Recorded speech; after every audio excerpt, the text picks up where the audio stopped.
ketika saya jadi pengurus, dipanggil oleh Kiai. Fik, gini le, kue jadi pengurus. Inggih Yai. Kue ngopeni santri, sok ben duwe santri kue deh. Tapi apa masuk akal? Kan tidak masuk akal. Di hati saya, apa bener wong aku iki gur perak tukang ngetokne teh, tukang ngedusi mobil, tukang ngepel mobil gitu. Ibaratnya nggak terpikirkan. Nggak terpikirkan, Gus, gitu loh. Tapi kenyataannya saya kok punya santri bener. Akhirnya santri itu ndak pernah saya aku. Aku pengabdi nok Yai lewat santrine Yai sing nok kene, sing teng Sunan Derajat lagi gitu.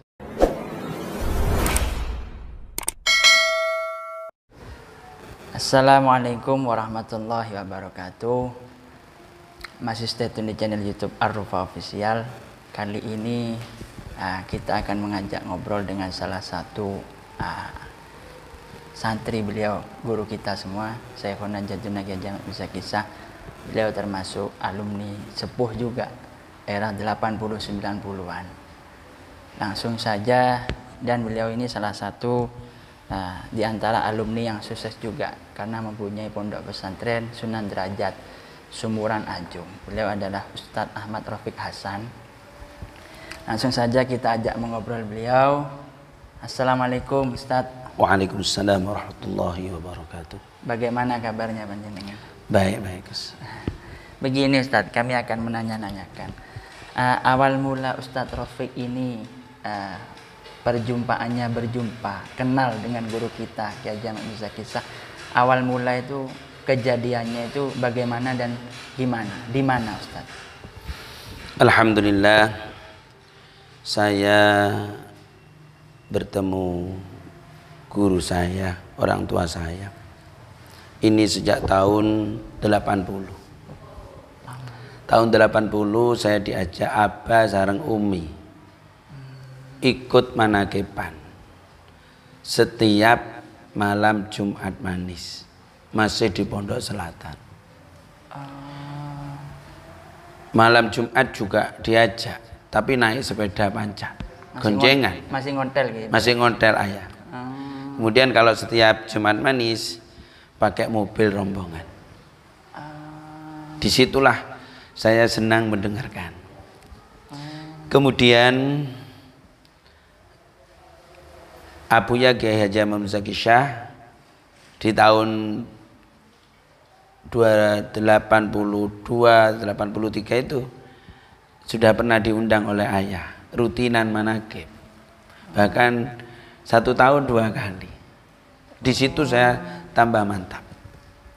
Itu di Ajung apa di Mumbul kalau nggak salah? Di rumah saya. Jadi Abuya ini dulu seneng memang mengadakan rutinan, siapapun yang ngundang mau. Tidak pilih-pilih. Tidak pilih-pilih sama sekali. Bahkan musola ayah ini masih jelek. Alhamdulillah Abuya datang, setelah itu masyarakat berbondong-bondong. Bagaimana ini jamaah manakib tambah besar. Akhirnya dibetulkan. Akhirnya sampai sekarang ada peninggalan beliau, Musola Al-Hidayah yang berada di depan muka. Di depan rumahnya jenengan itu. Kemudian pada tahun 1984 saya sekolah MTS Negeri Jember 2. Di situ dalam mondok. Jadi mulai awal mulanya itu melalui perantara orang tua. Orang tua seneng. Terus ini lagi Ustadz, selama jenengan ini kan, wah saya tadi sempat mendengar jenengan ini 12 tahun ya di Al-Qadiri. Selama 12 tahun ini, selama panjenengan mengenal sosok guru kita ya Haji Ahmad Mirza Kisah, salah satu peristiwa dan hal-hal aneh yang tidak bisa dilupakan menurut jenengan sendiri yang sampai sekarang terekam memori, salah satunya diantaranya apa itu Ustaz? Salah satunya saya kagum kepada beliau. Insya Allah pada tahun 1997 itu saya diajak ke Jakarta. 97 insya Allah ya. Karena turunnya Pak Soeharto, Presiden Soeharto. yang saya kagumi, kok bisa? Apa saya bisa? Jadi ada keinginan gitu loh. Kok bisa? Nur Presiden ditangkap dan ditelan oleh beliau. Mohon maaf kalau ada yang keliru. Tapi seingat saya, waktu itu saya jadi hadam. Kiai itu bilang begini, Gus. Fik aku sesek nih. Kono kene ono Nur Presiden. Iki kudu metu. Inggih Yai, kula dawuh inggih. Ya iki kudu ndangno Jakarta. Kemudian ada jalan, ada Haji Ali Muhdhari yang membawa beliau. Di benak saya tidak ada terbersit saya diajak, tidak. Namun alhamdulillah kok saya diajak. Ada 3 orang, di antaranya ya saya ini. Bahkan yang memutu Abaye Museki ini Abuya saya. Karena saya gini, loh saya kok diajak ke Jakarta ya. Ini hal yang penting ini. Karena mau menaruh Nur Presiden. Kalau Nur Presiden berarti nanti yang ditaruhin Nur ini akan jadi presiden gitu. Pemikiran jenengan gitu. Iya, pemikiran begitu. Akhirnya saya bawa kodak. Di kodak ini ya saya foto. Insya Allah foto ini ada di ruang utama Abuya Kiai Haji Amanul Kisah. Saya sempat melihat. Ya, itu saya yang foto, bukan siapa-siapa gitu. Kekaguman kami, kok bisa Nur ditangkap? Siapa yang bisa mewarisi ilmunya Kiai gitu. Gitu. Nah kemudian di waktu itu Kiai bilang begini, saya mau menaruh ini, kamu mudah-mudahan jadi orang nomor 1. Sebelum jadi orang nomor 1 ndak usah ketemu saya. Jauhnya Bang Museki. Iya, itu hebatnya beliau. Bahkan sampai jadi pun Kiai ndak pernah ke Jakarta. Seingat saya itu gitu. Sampai SBY ke sini. Kemudian waktu itu saya sudah alumni dan diundang oleh Kiai. Fik sing kowe melono Jakarta dadi presiden. Nyok le iki tak kei undangan awakmu sok ben mrene. Jadi saya 8 tahun setelah peristiwa yang itu ya. Iya. Setelah pemilihan presiden itu betul-betul jadi. Dan waktu itu entahlah, mungkin Allah sudah memastikan Bapak SBY, padahal yang diharapkan tidak ngerti kalau SBY. Katanya mau Wiranto, ternyata yang datang SBY. Waktu itu Kiai istirahat, Fik nek teko le Bapak aku kok gai. Inggih Yai. Berpesan kepada jenengan. Nggih, saya. Akhirnya ketika datang saya keduk, Assalamualaikum, Waalaikumsalam. Yai sampun dawuh. Disitulah Kiai langsung menemui Bapak SBY. Itulah sekilas mengenai Bapak SBY. Mungkin salah satunya diantaranya Ustaz, selain peristiwa hal-hal aneh yang mana berkenaan langsung dengan jenengan. Selama panjenengan menjadi santrinya tentunya kan banyak hal-hal aneh yang sulit dinalar lah ibaratnya. Salah satunya lagi diantaranya. Banyak itu Gus. Terkait beliau itu yang sulit dicerna namun terjadi. Gitu. Mohon maaf. Ini saya meyakini bahwa beliau itu kekasihnya Allah, orang yang keratu kepada Allah. Apa yang dijauhkan itu menjadi kenyataan. Di antaranya ya, mudah-mudahan saya bisa mengamalkan. Begini Gus, Fik, aku kepingin santriku, alumniku sing nok Banyuwangi duwe pesantren. Kowe gelem le nok Banyuwangi? Monggo Yai. Panjang cerita, saya tidak jadi di Banyuwangi. Namun apa yang dikatakan kepada saya jadi kenyataan. Inilah saya takjubnya kepada beliau. Turine tiyang Jawa Gus, weruh sadurunge winara. Nek turine tiang-tiang pondok mukasyafah. Mukasyafah kan mestinya dilalui oleh beberapa tahapan-tahapan. Itu diantaranya ya. Nah ternyata apa yang dikatakan kepada saya betul, saya punya pesantren bener. Gitu. Kan belum pulang kok bilang gitu ya. Tapi saya tidak bangga. Maksudnya apa betul gitu. Tapi kan kenyataannya di situ kami tambah yakin, tambah mantap. Gitu. Itu yang jauh ke jenengan itu tahun berapa, Bro? Yang seperti itu? Insya Allah pada tahun 1994. Iya. Sebelum ke Jakarta, gitu. Iya. Gitu. Kemudian ketika saya jadi pengurus, dipanggil oleh Kiai. Iya. Fek, gini le, gue jadi pengurus. Inge Yai, gue ngopeni santri. Sok ben duwe santri gue deh. Tapi apa masuk akal? Kan tidak masuk akal. Di hati saya, apa bener wong aku iki gur perak tukang ngetokne teh, tukang ngedusi mobil, tukang ngepel mobil gitu. Ibaratnya nggak terpikirkan. Nggak terpikirkan, Gus gitu loh. Tapi kenyataannya saya kok punya santri bener. Akhirnya santri itu ndak pernah saya aku.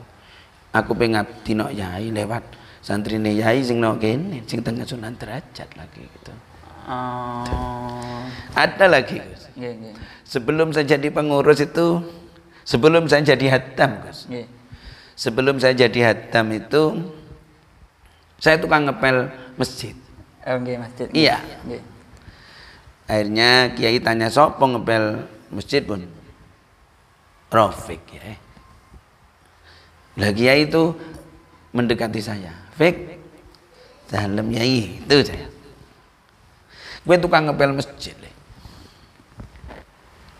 Sampeyan duwe masjid. Dan iki lho. Loh, kok betul ini? Saya pada tahun 2003 buat masjid, Gus. Matur sama Kiai saya. Ingat dawuh itu tadi ya.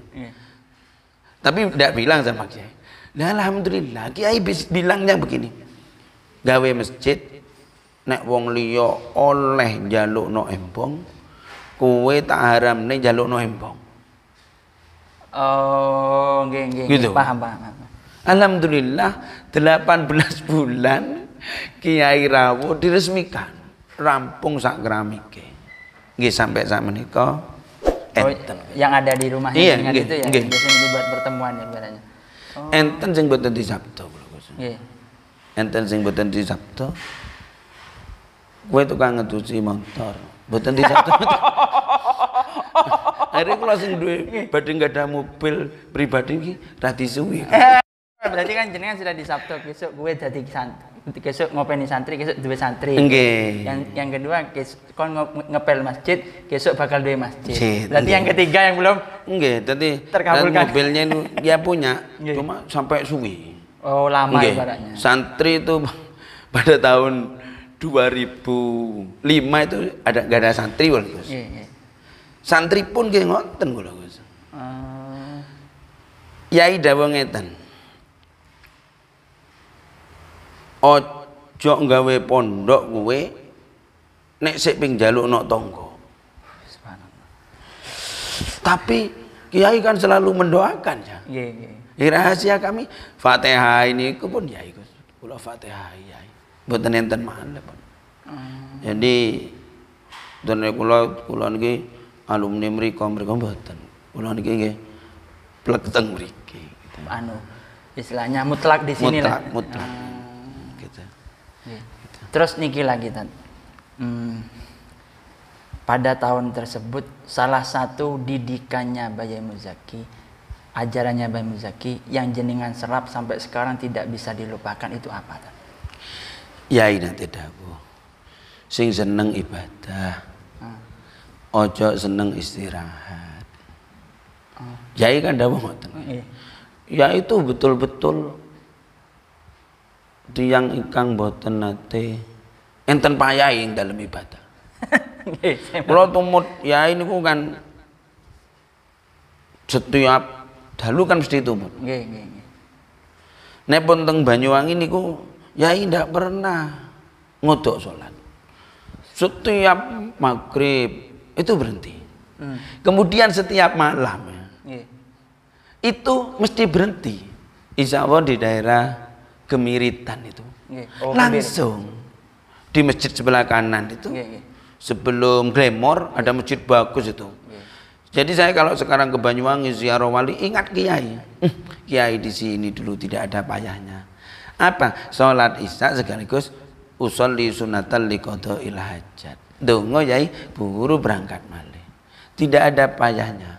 Akhirnya kula mudah-mudahan bisa meniru. Mungkin ini yang dikatakan la rohata li mu'minin illa fil jannah. Nah, kepingin niru niku Gus. Cuma kula nggih jenenge santri Rodok beli. Dadi nek nyai niku mohon maaf, diluk-diluk ibadah. Kula diluk-diluk istirahat niki. Dadi umpama kula watenge meteng nggih mungkin ageng pindah kula. Tapi nggih jarake kan gur perak sekedhik. Nyai diluk-diluk ibadah. Rafiq diluk-diluk turu. Lah niki. Jadi di situ kiai itu. Jadi ini yang memotivasi kami, ingin berusaha sekuat tenaga bagaimana Sunan Derajat kula diparingi kekuatan kalian Allah. Dan ini lagi Tat, jenengan kan menjadi hadamnya beliau juga. Inje. Salah satu peristiwa pengajian yang aneh yang tidak bisa dilupakan itu apa Tat? Ngeten. Pernah nggak terekam memori sampai sekarang? Gini ku nalikane teng Banyuwangi sing enten tiyang sedo niku. Dan niku kan sing sedo Sunardi. Nggih, nggih. Dawuh Yai, "Ayo. Jageki amal iki. Iki enek malaikat. Ayo jageki amal, ayo. Awi enek sing mati engko, apa aku apa wakmu." Ngoten nggih. Kan kula nggih wedi. Nggih. Nggih kula waktu itu Yai iki napa bener napa mboten ngoten. Tapi kan murid ngoten niku kan mboten napa-napa. Nah, ternyata kula kalian jamaah manakib ben tambah hakul yakin. Enek wong mati marine. Lah ternyata enek wong rubuh. Nalikane wong rubuh niku digawa teng emper. Innalillahi wa inna ilaihi rajiun. Matur panitia Yai mantun donga sebab wekdal niku kula emut badhe pindah dateng daerah licin. Pas Yai, "Fek aku lemes le. Gotong aku le." Mantun digotong Yai mantun kula teng mriki enten malih tutuk mobil. Yai sehat. Nek ngene iki masjid iki bakal rame mari niki. Nggih alhamdulillah niku. Itu di mana lokasinya Tat? Waktu Insya Allah teng daerah Kebalenan. Nggih. Dadi kula tambah yakin cok ya niki tiyang mukasafa. Nggih. Kan enten dawuh ya salunaka anir ruh. Kulir ruh min amri rabbi. Wa ma utitu minal ilmi illa qalil min ilmi ruh. Tapi guru kita itu adalah orang yang istimewa yang memang memiliki ilmu ruh yang orang lain tidak dimiliki. Tidak memiliki lah ibaratnya. Nggih, terus Yai wis mantep kula ngoten. Kemudian waktu di situ Bondo. Nggih. Lah wong wekdal niku kan terang-terang, Mas. Reng Kak Dinton iki tak terojon nggih. Terong ya ngoten kok. Kiwon ki kok yakin ki keng mon ojen jangan le. Di daerah mana nih? Aduh, daerah Kiai Samato terus lupa saya. Tapi yang ikut saya dengan Ki Abdul Rauf. Ternyata Gus Kiai buktu doa itu langsung hujan terus sampai mohon maaf kayak teropnya itu kayak sudah mau runtuh air juga di situ. Tapi Kiai enggak lah, selamat waktu sampai keluar. Tapi ya itu mobil mau keluar waktu itu sudah kesulitan. Yang lain ya banyak Gus. Tapi yang dua ini yang amat sangat mengena kepada saya. Jadi pendidikan di sana bagi saya kok begitu keradune no Allah. Jadi pada waktu itu memang benar-benar langsung jenengan menyaksikan sendiri. Menyaksikan dengan mata. Bukan kata orang lain. Di situ kami tambah mantap. Dan juga katanya yang habis dari Banyuwangi itu saya juga pernah mendengar tapi lupa. Sampai didatangi kiai, para kiai setelah mendawuh begitu kalau nggak salah Bang Zaki. Katanya setelah mendawuhkan, ayo kabeh iki marine iki ono malaikat maut. Ono mayit. Ono mayit iki. Iki sapa mbok aku apa kon sing mati. Itu katanya habis itu beberapa hari ada beberapa kiai yang datang ke sini. Iya, ada rombongan. Apa kiai tahu kepada malaikat? Tapi kiai hebat. Tidak tahu saya. Cuma lesan ini harus mengatakan begitu karena sudah ada di hati. Ketika sudah tidak ada di hati, tidak dikeluarkan itu rasanya bagaimana begitu, gitu katanya. Bahkan insya Allah itu ada rombongan juga dari daerah tempat meninggalnya Nardi itu, Gus. Gitu itu. Jadi itulah tambah mantap saya. Saya tawasul kepada kiai bukan hanya di rumah, Gus. Di Mekah itu tawasul sama kiai. Meskipun sudah ada Ka'bah. Karena pernah ada jamaah itu hilang. Yang kelihatan guru, yang kelihatan itu kiai. Gitu. Yang kelihatan gitu, ya Allah barokahnya kiai ya Allah. Gitu. Setelah kan tanya kiai kan begini, kamu kalau di Mekah langsung ke Allah. Tapi saya tidak bisa. Meskipun di Mekah itu, ya Allah sebab doanya kiai. Disuruh tawaf kalau ada apa-apa katanya kiai. Jadi pada tahun 2013 itu saya disuruh ke Mekah oleh kiai. Alhamdulillah bersama beliau dengan ilmu yang ditanamkan beliau, saya tahun 2016 itu ke Mekah lagi. Dengan barokahnya beliau. Kok barokahnya beliau? Begini Gus, mulai tahun 2016 sampai sekarang setiap tahun saya ke Mekah itu, umpama tahun 2013 tidak disuruh kiai ke Mekah, tidak ngimami saya sekarang. Karena ada orang ke rumah, kiai pernah ke Mekah? Pernah. Mana buktinya? Paspor. Kalau tidak ada paspor kan bohong. Oh ya sudah, percaya. Setelah percaya, mana paspornya? Mana paspornya? Kiai bulan ini ikut. Masih tidak mau saya Gus sama tawaran itu. Padahal saya gratis. Jangankan 1 juta, 1.000 pun tidak usah bayar. Masih matur sama Abu ya saya. Kiai ceritanya ngeten, kula diutus ngimami teng Mekah kalih bapak ini. Saya tanpa biaya. Dawuh yai ngeten, iku panci wis bagianmu. Gitu kiai. Mboten yai, nek kirane mboten angsal kula mboten. Ojo iku panci wis bagianmu. Terus saya ditiup sininya. Ada Haji Samsul, ada Habib Ahmad, ada Kiai Fathur Rahman loncatan. Ditiup sininya, bentahun mandarno Mekah, bentahun mandarno Mekah, bentahun mandarno Mekah. Ditiup sini saya. Alhamdulillah Gus, mulai tahun 2016 sampai 2020 ke Mekah terus. Kan berarti kiai memberangkatkan saya setiap tahun. Dengan suwuk lah ibaratnya dan doa. Nek mboten kratu kan mboten saged. Padahal orang yang mau ke Mekah itu berupa panggilan lah, sulit minta ampun lah ibaratnya, gampang-gampang repot. Jadi kiai bilang begini, nek ono wong melok jaan le. Jaan iku panci bagianmu gitu. Jadi nyata-nyata mustajab. Bentahun sungguh. Bentahun sungguh. Dan inilah kita yang terakhir pesan-pesan Ustadz Rafiq kepada para santri Al-Qadiri, lebih-lebih alumni Al-Qadiri, imam manakib dan jamaah manakib. Harapan Ustadz Rafiq ke depan ini bagaimana? Terima kasih kepada para santri yang masih pondok dan teman-teman kami para alumni, imam-imam manakib dan jamaah manakib.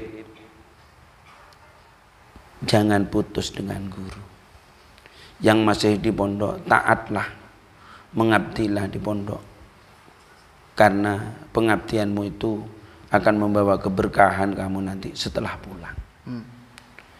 Saya punya keyakinan riadohnya kiai diterima. Kiai orang yang keratu kepada Allah, kiai orang yang mukasyafah. Kalau saya boleh bilang, kalau tidak keterlaluan, saya punya keyakinan dan ini tidak akan pernah bisa digoyahkan oleh orang lain, bahwasanya guru kami itu min auliyaillah. Semua santri dan imam dari riadohnya beliau semuanya dikasih kendaraan kemuliaan. Apa? Berupa bis manakib. Tergantung siapa yang sopirnya mengendalikan.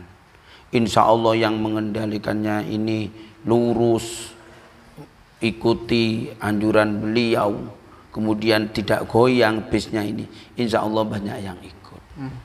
Insya Allah akan banyak faidah dan keberkahan hidup di dunia dan di akhirat.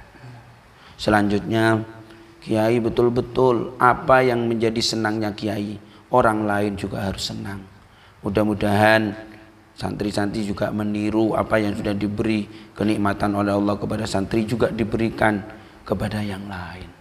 Karena beliau itu jika senang, orang lain senang, bahkan para kiai pun. Contohnya ada seorang kiai mobilnya jelek. Kiai yang waktu itu hanya punya insya Allah kijang. Kiai menyuruh saya, Fik, kasihkan kiai ini mobilnya, suruh betulkan. Langsung saya sendiri yang memberi, bawa uang itu, dan ini yang ingin saya tiru. Saya masih bisa, belum bisa kayak itu. Jangankan 1%-nya Gus, 0, sekian persen belum bisa. Ini yang sangat salut saya kepada beliau itu Gus. Jadi betul-betul hebat. Kemudian kesederhanaan beliau itu hebat betul, kesederhanaannya. Saya pernah ikut ke Bali, beliau itu waktu itu ada makanan, enggak, kiai betul-betul waroi dan sederhana, enggak pernah ke Tanjung, enggak pernah ke pasar, enggak pernah marung, enggak pernah. Jarang. Yang ada dimakan. Waktu itu mie-nya sudah agak bau, santri-santri agak ngalem, tapi kiai dipegang. Yang ngalem itu hanya hidung, ditutuplah hidung, kiai langsung makan. Maka Rafiq, Babun dan yang lain ikut makan. Di situ saya pelajaran betapa hebatnya kesederhanaan guru kami. Orang yang sudah naik daun masih tetap kayak ini. Mungkin itu yang pesan kami. Selanjutnya, terima kasih. Saya berpesan, kita dukung channel YouTube Ar-Rufa Official dengan like, comment, share, and subscribe. Mudah-mudahan YouTube ini tambah berkembang dan membawa manfaat, terutama kepada yang tadi diberi kesempatan komentar ini Gus. Karena saya juga takut juga bicara kalau tidak bisa mengamalkan. Mungkin ini Gus dari kami gitu. Penyampaian beliau yang sangat super biasa itu, sangat luar biasa itu.